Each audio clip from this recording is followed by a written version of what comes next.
Hello बच्चों, स्वागत है आपका। मैं हूं आपके साथ वसीम अख्तर। आज हम लोग पार्ट 8 को डिस्कस करेंगे। जैसे कि धीरे धीरे धीरे हम लोग लालटेन लेके चले, और जैसे कि पुराने ज़माने में देखेंगे, या तो फिर आप जो ठंडी के मौसम में थोड़ा एक एक कदम बढ़ाएंगे और देखेंगे रास्ता क्लियर होता जाएगा। सेम उसी तरह हम लोग धीरे धीरे, अगर पार्ट आपने 7 तक देख लिया तो वो रास्ता लेके आप बढ़ गए, यानी आप फाइनल डेस्टिनेशन की तरफ जाते हैं। देखो, एक चीज़ हमेशा याद रखो कि मैं हमें ये नहीं कहता कि सुबह पढ़ो शाम को पढ़ो, जैसा करना वैसा करो, लेकिन जब पढ़ाई करो ईमानदारी के साथ करो। यानी अगर आपको 10 घंटे या 12 घंटे नींद आती तो जरूर सो 12 घंटे, क्योंकि बॉडी अगर मान लो मैं ही फॉलो करता हूँ ना तो मैं सोता कहूँ, लेकिन जब काम करता हूँ तो काम भी खूब करता हूँ। तो यानी कह सकते हैं कि दोनों को बैलेंस करके लेके चलो। अभी ये चीज़ सोच लो, अगर घर वाले के पैसे पे खा रहे हो या फिर अपना खुद खा रहे हो, तो सोच लो कि अगर 500 रुपये आप पे वेस्ट हो रहा है, यानी 500 रुपये अगर मजदूर को दे रहे हो तो पूरा दिन काम करवाता है, उसी तरह अगर 500 रुपये अगर आप खा रहे हैं या घर वाले का खर्चा कर रहे हैं, तो इतना तो शर्म कर लो कम से कम कि 500 रुपये को उतना पढ़ लिया करो आप। ठीक है, यानी जितना आप खर्च कर रहे हो खुद से। देखो, आपको एक चीज बताऊं, नॉर्थन इंडिया के साइड जाओगे तो देखना कि वहाँ के लोग ज्यादा फॉरेन में हैं, या फिर सॉरी नॉर्थन कह रहा हूँ, साउथन इंडिया का अगर जाओगे तो वहाँ के लोग देखोगे कि लोग ज्यादा एज कम्पेयर टू नॉर्थन में, उधर के लोग ज्यादा सक्सेसफुल है। क्यों? रीज़न क्या है ना कि वो डिसिप्लिन पे रहते हैं। उसी तरह आपका डिसिप्लिन बनाना जरूरी है। छोड़ दो दोस्त हो सब कुछ, कुछ दिन के लिए एवरीथिंग छोड़ दो, बस एक ही चीज़ फोकस कर लो कि आपको एग्जाम में अच्छा मार्क लाना हो, भी अच्छा नहीं 85% लाना है। तो अगर आप अपना गोल क्लियर रखते हैं तो आपको जाहिर सी बात है, आप ये सोचोगे भाई 80%, 60%, 50% पास हो जाए, नहीं, क्लियर रखो, सोच लो। इसी तरह के एनर्जेटिक के साथ आप पढ़ो, और चीज़ें सबसे पहले मैं आपको फिर बता रहा हूँ कि पहले आप ये चीज़ करो कि ये जो टॉप 20 क्वेश्चन मिला हर सब्जेक्ट का, पहले उस चीज़ को आप कंप्लीट करो। तो चलिए दोस्तों, देखते हैं इसमें। यहाँ पे क्वेश्चन पूछा गया, व्हाट इज कैश बुक, मतलब कैश बुक है क्या चीज़, इसके बारे में बताना। दूसरी बात पूछा गया कि डिफरेंट टाइप का जो कैश बुक होता है वो होता क्या है। देखो, कैश बुक का मतलब मेनली हम लोग क्या करते थे, जो ट्रांजेक्शन है उसको लिखा करते थे पुराने जमाने। आज के ज़माने में लिखते हो नहीं। अब तो खाता बुक आ गया, चैप्टर्स आ गया, तुरंत नंबर डालते हैं, पूरा का पूरा आपको सारे के सारे चीज़ें आ जाती है। तो यहाँ पे क्या है, आपको कैश बुक पूछा गया है कि कैश बुक है क्या चीज़। तो चलिए हम लोग देखते हैं कैश बुक क्या है। कैश बुक एक तरह का, cash is an important asset of business. क्या है कैश, जो आप लोग यूज़ करते हो या हम लोग यूज़ करते हो, क्या है, बहुत ही अहम भूमिका उसमें निभाती है। क्या है कैश बुक को। फिर क्या कह रहा हूँ, all business need a cash book to manage their cash transaction effectively.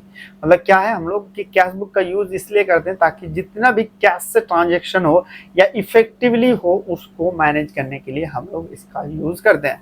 इसका क्या होता है, इसका prevent error and mistake at earlier stage. इससे सबसे बेनिफिट ये चीज होता है कैश बुक का, जब हम लोग यूज करते हैं कि जो अर्लियर स्टेज में होता है तो उसको हम लोग इसको रोक सकते हैं। क्या है, देखो, अगर कैश बुक का हम लोग यूज कर रहे हैं या कोई चीज हम लोग लिख लिख के यूज कर रहे हैं, आपने देखा होगा कि जो चीज आप ऐसे याद करते हो और जो लिख के याद करते हो, जो लिख के याद करते हो वो लंबे समय तक चीजें चल जाती है ना। तो इसमें क्या होता है कि हमें जो प्रिवेंट है उसको रोक सकते हैं, और अर्ली स्टेज में हमें मिस्टेक को पता चल जाता है। Book that record every transaction of business is known as किस कैश बुक। मतलब कि ऐसा बुक कैश बुक है जो हर ट्रांजेक्शन को जो लिख के रखते हैं और नोट करते हैं, उसी को हम लोग कैश बुक के नाम से जानते हैं। It act as a both both book original entity and ledger है। इसमें क्या है हमारे पास, इसको दो तरह के हम लोग इसका यूज करते हैं। एक तो है ओरिजिनल, दूसरा हम लोग एक तरह का लेटर की तरह इसका यूज करते हैं। ये वाला भी पॉइंट नहीं लिखोगे, यहाँ तक थर्ड लिख दोगे तब भी चीजें चल जाए। क्या है कैश, क्या है हमारे पास इंपॉर्टेंट एसेट है। दूसरा है हर बिजनेस के लिए एक कैश बुक हम लोग इसलिए करते हैं, जितना भी ट्रांजेक्शन होता है उसको हम लोग राइट डाउन करने के लिए करते हैं।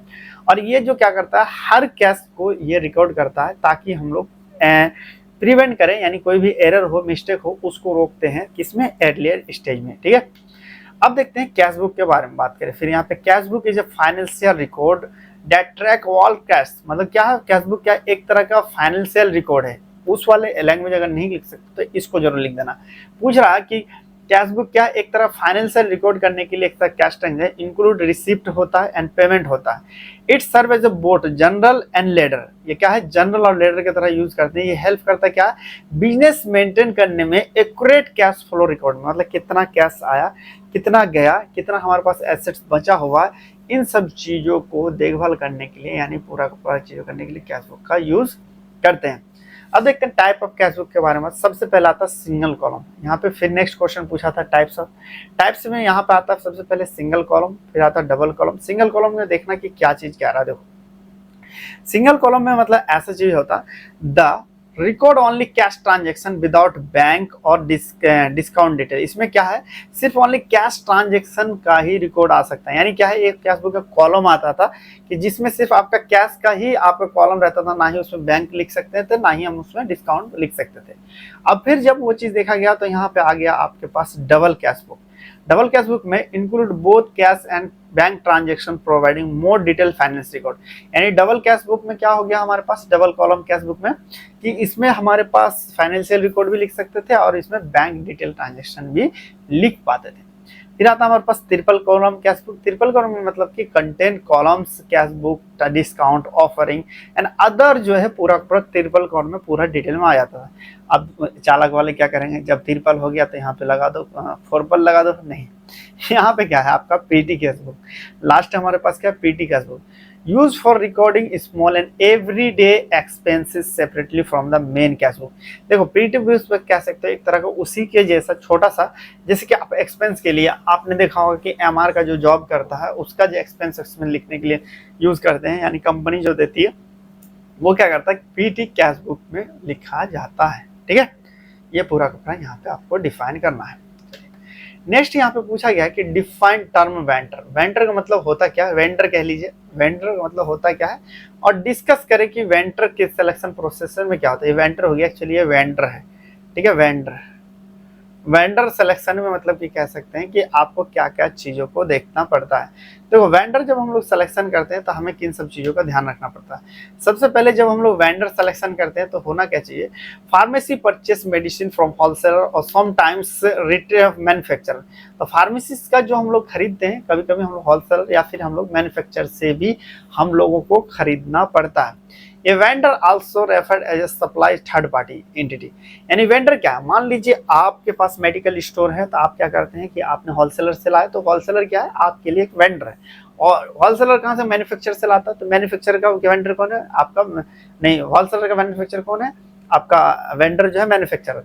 तो इसी तरह जहां से आप सामान खरीदते हैं तो क्या सिलेक्शन, यानी कह सकते हैं क्या क्या चीज होना चाहिए। देखो क्वालिटी अच्छा होना चाहिए, दाम में भी अच्छा होना चाहिए, पास होना चाहिए, सेफ होना चाहिए, अच्छा ट्रांजेक्शन ताल्लुक मिल रहना चाहिए। इन सब चीजों का देख के ही हम लोग वेंडर का सिलेक्शन करते हैं।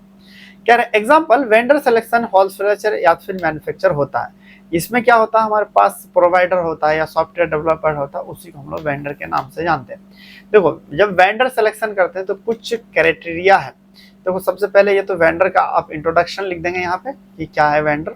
उसके बाद आप यहाँ पे क्या करेंगे, वेंडर सिलेक्शन का क्राइटेरिया लिखेंगे। क्राइटेरिया क्या, क्वालिटी प्रोडक्ट अच्छा देना चाहिए, यानी क्वालिटी प्रोडक्ट बहुत अच्छा। देखो आप कभी एक बार होता आपने किसी को ठग लिया और गलत सामान दे दिया, क्या दोबारा आएगा, बिल्कुल नहीं आएगा आपके पास। क्या है, क्वालिटी प्रोडक्ट होना चाहिए। फिर क्या, value with reasonable cost and term, यानी आपको अच्छा सामान दे और कम पैसे में आपको चीजें मिलना चाहिए।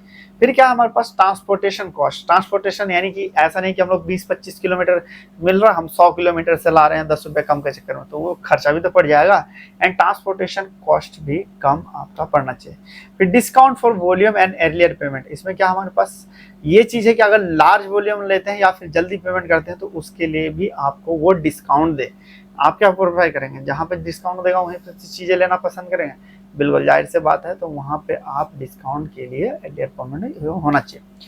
फिर आपको वन टाइम डिलीवरी होना चाहिए, बहुत अहम भूमिका है कि अगर मान लीजिए आपने आज 2 दिन के लिए मंगाया, 2 दिन पहले के लिए, 10 दिन बाद दे रहा है, 5 दिन बाद, कोई काम का है, कोई काम का नहीं, उसमें क्या आपको वन टाइम डिलीवरी प्रोवाइड करना चाहिए। फिर आता फाइनेंशियल स्ट्रेंथ। फाइनेंशियल स्ट्रेंथ का मतलब कह लीजिए कि वो अच्छा खासा होना चाहिए, ऐसा नहीं कुछ चीज़ है और कुछ चीज़ उसमें नहीं प्रेजेंट है। फिर आता हमारे पास एक्सीलेंट कस्टमर रेफरेंस। एक्सीलेंट क्योंकि कस्टमर के साथ वो अच्छा खासा रेफरेंस बना के रखे, यानी अच्छा खासा वो क्या करे, ताल्लुकात बना रखे। फिर आता हमारे पास कस्टमर सर्विस। कस्टमर सर्विस का मतलब कह लीजिए कि कस्टमर अच्छे तरीके से वो सर्विस दे, चीज़ों को प्रोवाइड करे। फिर आता ट्रस्टवर्दी, ट्रस्टफुल होना चाहिए, ऐसा नहीं कि पैसा लेके भाग गया, पैसा दिया आपने और गायब हो गया। फिर आता रेगुलेटरी कंप्लेंट्स। रेगुलेटरी कंप्लेंट की जो आपका रूल रेगुलेशन हो वो सारे के सारे चीज वो फॉलो करना चाहिए। चलो एक बार फिर से हम लोग समझते हैं। वेंडर क्या होता है? वेंडर वो चीज़ होता है जहाँ से आप लोग सामान लाते हैं, यानी आप अगर फार्मेसी खोलोगे और जिस होलसेलर से लाओगे उसे हम लोग वेंडर के नाम से जानते हैं, ठीक है। वेंडर जब होना चाहिए, क्या क्या होना चाहिए उसमें, एक बार साथ में बोलना, quality product, quality product, quality product, quality product, याद कर लेना।